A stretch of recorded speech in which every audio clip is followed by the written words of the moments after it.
জয় নিতাই, জয় গৌর, জয় জয় শ্রী রাধে। তো আজকে সকাল সকাল অনেকগুলো ফুল এসেছিল, তো সবার প্রথমে ভালো করে পুষ্পপত্রটা সাজিয়ে নিচ্ছি। জানো তো, পূজা তখনই খুব আনন্দদায়ক হয় যখন পূজার জোগাড়টা সব থেকে ভালো থাকে। যতক্ষণ পূজার জোগাড় না থাকে ততক্ষণ কিন্তু পূজা করে আনন্দ হয় না। পূজার জোগাড়টা কিন্তু অনেক গুরুত্বপূর্ণ ভূমিকা নির্ভর করে পূজা করবার উপর। কারণ আমাদের মনটা বড় চঞ্চল, তো আমাদের মনটা তখনই সেই কাজের উপর বেশি আকৃষ্ট হয় যেটা সুন্দর হয় বা যেটা পরিপাটি হয়।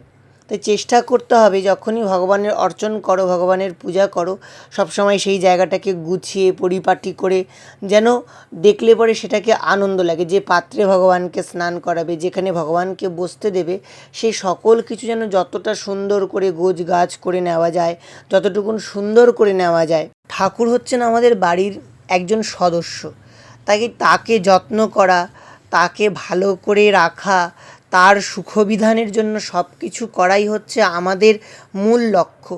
তিনি আমাদের বাড়ির মূল সদস্য। তাই সদস্যের কী করলে পরে সুখ হবে, বাড়ির মালিকের কী করলে পরে আনন্দবর্ধন হবে, সেই প্রচেষ্টা কিন্তু আমাদের সবসময় রাখতে হবে। খালি ভগবান সব কিছু মুখে বললে হলো না, ভগবানকে অনুভব করাতে হবে যে তুমি আমার সব কিছু, তুমি আমার সবটা জুড়ে রয়েছো। এই অনুভবগুলো কিন্তু আনতে হবে, তবেই কিন্তু সেবা হবে। আর তোমরা তো গতকাল দেখেছিলে যে গতকাল আমাদের নিতাই গৌরের সুন্দরের সঙ্গে এই ব্রজেশ্বরও এসেছিল। তারা কিন্তু আছেন আমার কাছে, আজকের দিনটাও হয়তো সেবা নেবে, তার জন্যই কিন্তু তিনারা আছেন।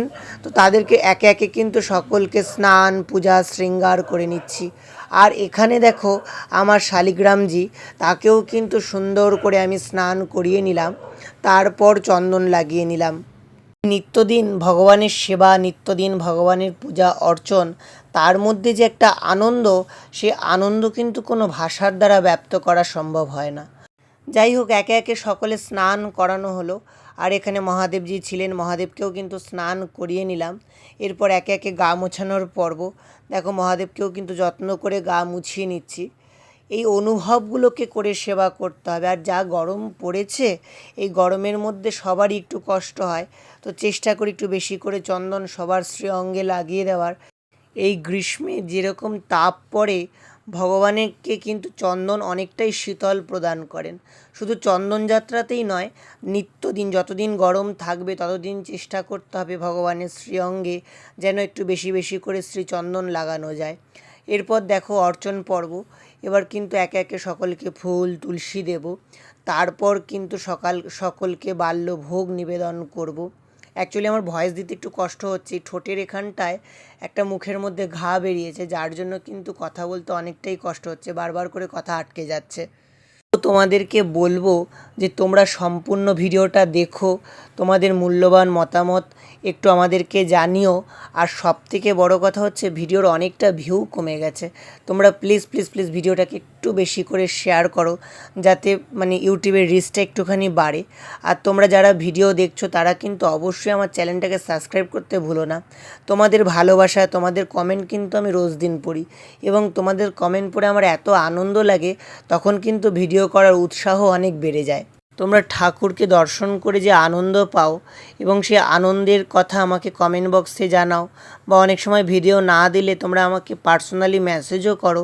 এই যে তোমাদের ভালোবাসা, এই ভালোবাসা কিন্তু আমি কোনো দিন শোধ করতে পারবো না।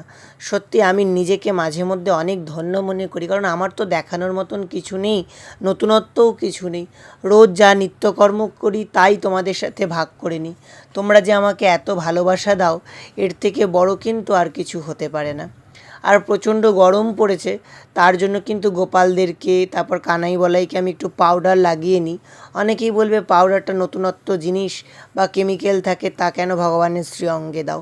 যেরকম আমরা শিশুদেরকে, ছোট শিশুদেরকে একটু পাউডার লাগাই, ঠিক সেরকমভাবে কিন্তু আমি ভগবানকেও একটু পাউডার লাগাই। আমার আনন্দ হয়, আমার সুখ হয়, মনে হয় যে ভগবান একটু এই গরমে আরাম পাবে। যাই হোক, এখানে দেখো বাল্যভোগের কিন্তু জোগাড় করে নিয়েছি। আজকে তাড়াতাড়ি ভোগ লাগাবোর জন্য আর অন্য কিছু দিইনি, একটু ড্রাই ফ্রুট দিয়ে ঠাকুরকে কিন্তু ভোগটা লাগিয়ে নেব। আর তারপর কিন্তু আজকে সকাল সকাল রান্নাটা করে ফেলবো। স্নান করানোর পর আজকে আর ভারী কিছু দিলাম না, কারণ একটু পরেই রসুই নামিয়ে দেব, বেশিক্ষণ সময় লাগবে না, আজকে একটু তাড়াতাড়ি ভোগ লাগাবো। একটা মাস তো অনেকটা বেশি পরিশ্রম গেল, দুপুরবেলা শোয়া হতো না ঠিক মতন, তারপর ঠাকুর সেবার একটু বেশিই চাপ ছিল, হরিনামের চাপ ছিল। তো আজকে একটু বিশ্রাম করবো, আজকে যদি বিশ্রাম না করি শরীরটা কিন্তু প্রচণ্ড ক্লান্ত লাগছে। আর এদিকে কিন্তু তিন প্রভু, তারপর রাধা শ্যামসুন্দরজি, গৌর গোপালজি, তারপর রাধা গিরধারী, সকলের কিন্তু একে একে অর্চন করে নেব। গিরধারী স্নান করিয়ে নিয়েছিলাম, সেই স্নানের অভিষেকের ভিডিওটা কিন্তু আর তোমাদের সাথে দেখানো হয়নি। এবার দেখো একে একে কিন্তু সবার চরণে ফুল তুলসী নিবেদন করছি। এর মধ্যে যে কি আনন্দ, কি সুখ পাওয়া যায়, ভগবানের চরণে তুলসী দল নিবেদন করবার যে একটা আনন্দ, ভগবানের চরণে তুলসীপত্র অর্পণ করবার পর সেই প্রসাদী তুলসীগুলো যখন মানে প্রসাদ হিসাবে গ্রহণ করি, তখনও কিন্তু খুব আনন্দ লাগে। মানে এই দেওয়া এবং ভগবানের চরণের থেকে ভগবানের প্রসাদী নির্মল্য পাওয়া, এই দুটোই কিন্তু খুব আনন্দের বিষয়। আর এখানে দেখো সবার কিন্তু মোটামুটি অর্চন শেষ। এখানে কানাই বলাই, নিতাই গৌর সুন্দর, ব্রজেশ্বর, নীলকান্ত সবাই কিন্তু এখানে বসে রয়েছেন। আর এখানে রয়েছেন রাধারানী তার সখীদেরকে সঙ্গে নিয়ে। সখীরা কিন্তু চামর বিজন করছেন যাতে রাধারানীর কষ্ট না হয়। আর এরপরে যে তখন প্রথমেই দেখিয়েছিলাম তোমাদেরকে যে জলটা রেডি করে নিয়েছিলাম, জলটা কিন্তু দিয়ে দিলাম, কারণ গরমের মধ্যে তো জল পিপাসা বারবার করে লাগে। তো এই জলটাই কিন্তু ঠাকুর পান করবে। আর গতকালের গিরিরাজের অন্নকূটের ওই ভোগের প্রসাদ ছিল এই ফলটা, ড্রাগন ফ্রুটটা, ওটা কিন্তু আমি একটু আমান্নি করে প্রসাদ পেয়ে নিলাম। আর রান্না কিন্তু চড়িয়ে দিয়েছি, রান্না বসে গেছে, মানে অর্চন করার সময় জলটা বসিয়ে দিয়ে আসছিলাম। আর এখানে দেখো আজকে একটা চচ্চড়ি করব, রসা করব, এই চিন্তা ভাবনা করে রেখেছি। তারপর রাধারানী জানেন তিনি কি করবেন তার প্রাণবল্লভের সেবার জন্য। মা বিষ্ণুপ্রিয়া জানেন যে তার প্রাণ গৌরসুন্দরের জন্য কি দেবেন। আমি তো জানি না, আমরা তো সেবার যোগ্য নই, সেবার যোগ্য তারাই সেবা জানে। আমরা তো হাতে হাতে জোগাড় করে দিই, এটাই হচ্ছে সবথেকে বড় বিষয়। আমরা জোগাড় করে দিই এবং তেনারা রসই করেন। রসই করবার সময় কিন্তু এই আমিত্বটা রাখা যাবে না যে আমি রান্না করছি, তারা রসই করছেন, আমরা জোগাড় করে দিচ্ছি। আমরা আগিয়ে পিছিয়ে দিতে পারি, রসইয়ের অধিকার কিন্তু আমাদের নেই। রসইয়ের অধিকার একমাত্র শ্রীমতী রাধারানীর, মা বিষ্ণুপ্রিয়ার, মা জাহ্নবা মাতার, মা বসুধা মাতার, যশোদা মাতার, রোহিণী মাতার, এদের রসই করবার অধিকার। তারা ভোগ লাগাতে পারেন, তারা ভগবানের সেবার সুখটা বোঝেন, ভগবানকে কি করলে পরে ভগবান সুখী হবেন। সেবা মানেই তো অনুভূতি, সেবা মানেই তো অনুভব করে সেবা করা। যতক্ষণ না অনুভূতিটা আসছে, যতক্ষণ না তার জন্য এই কায় মনোবাক্যে তার জন্য মনোভাবটা আসছে, ততদিন কিন্তু সেবা করা সম্ভব কোনো দিনও হবে না। যখন অনুভবটা চলে আসবে যে সম্পূর্ণটাই তারা করছেন প্রভুর সুখবর্ধনের জন্য, আর আমরা তার সাথে সাথে আগিয়ে পিছিয়ে দিচ্ছি, সেই লীলাগুলোকে দর্শন করছি, তখনই কিন্তু ভগবানের সেবায় ভগবান খুব আনন্দিত হবেন। আমরা যতই যা করি না কেন, যতক্ষণ অনুভব না আসছে ততক্ষণ কিন্তু ভজন করা সম্ভব হবে না। আর এদিকে দেখো কত সুন্দর করে কিন্তু টুকটুক করে পারসের গোছ হয়ে গেছে, অন্নগুলোকেও যাতে এক জায়গায় করে নিলাম যাতে ভগবানের পেতে সুখ হয়। ভগবান যখন এই পারসের মধ্যে বসে সেবা গ্রহণ করবেন, তখন যেন ভগবানের কোনো সময় কষ্ট না হয়। আচ্ছা, তোমাদেরকে পরে তো আর দেখানো হয়নি, আমি একটু শাক ভেজে নিয়েছিলাম, এদিকে ভেন্ডি সেদ্ধ বসিয়েছিলাম, একটু ফুলকপি রসা করেছিলাম, চচ্চড়ি ভিডিওটা তোমাদেরকে দিয়েছি। আর এরপরে কিন্তু এই 3টা সবজি করে নিয়েছিলাম। ওই যে তোমাদেরকে বললাম না, আমি কি করব আমি নিজেও জানি না। মনে হয় যে না, এটা দিয়ে এটা করলে পরে ভগবানের সুখ হবে, ওটা দিয়ে ওটা রসই করলে বোধহয় ভগবানের সুখ হবে, এরকম ভেবে ভেবে ভগবানের জন্য আর কি রসই করা হয়। আগের থেকে কিন্তু কোনো প্রস্তুতি নেওয়া হয় না যে ভগবান কি দিয়ে কালকে ভোগ লাগাবো। যা তুমি জোটাবে, যেভাবে তুমি জোটাবে, যেটা দিয়ে তোমার পেতে ইচ্ছা করবে, তুমি খালি মনের মধ্যে জাগাবে, আমি সেটা দিয়েই কিন্তু তোমার সেবার সুখের ব্যবস্থা করব। নিজের ইচ্ছা মতন নয়, তোমার ইচ্ছা মতনই যাতে সেবা করতে পারি, এই অনুভূতিগুলো কিন্তু সবসময় রাখতে হবে। দেখো আমার পারস গোছ করা কিন্তু কমপ্লিট। এখানে কিন্তু রসা দিয়ে নিচ্ছিলাম।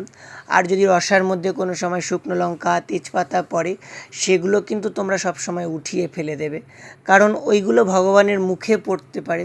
ভগবানের বদন তো অতি সুকোমল, যদি ভগবানের মুখে পড়ে তখন কিন্তু ভগবানের কষ্ট হবে। এই জন্য গোটা গরম মশলা থাকলেও সেগুলোকেও কিন্তু বেছে বেছে চেষ্টা করবে ভোগে দেওয়ার। হয় অনেক সময় অনেক দু একটা পড়ে যায়, কিন্তু চেষ্টা রাখতে হবে যাতে ভগবানের পারসে এগুলো না পড়ে। আর দেখো আমার পারস গোছানো কিন্তু কমপ্লিট। এবার কিন্তু আমি ভোগটা লাগিয়ে নেব।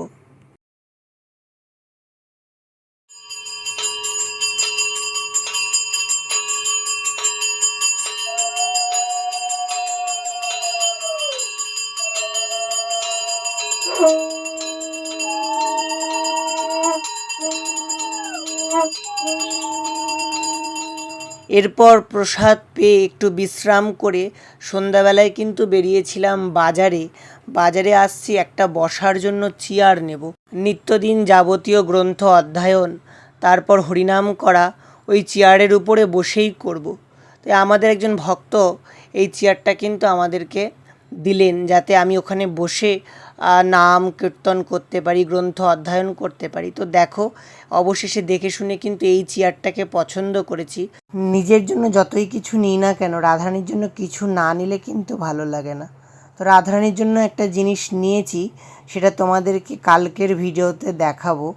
আর তোমরা অবশ্যই আমাকে কিন্তু জানিও এই ভিডিওটা তোমাদের কেমন লাগলো। জয় জয় শ্রী রাধে।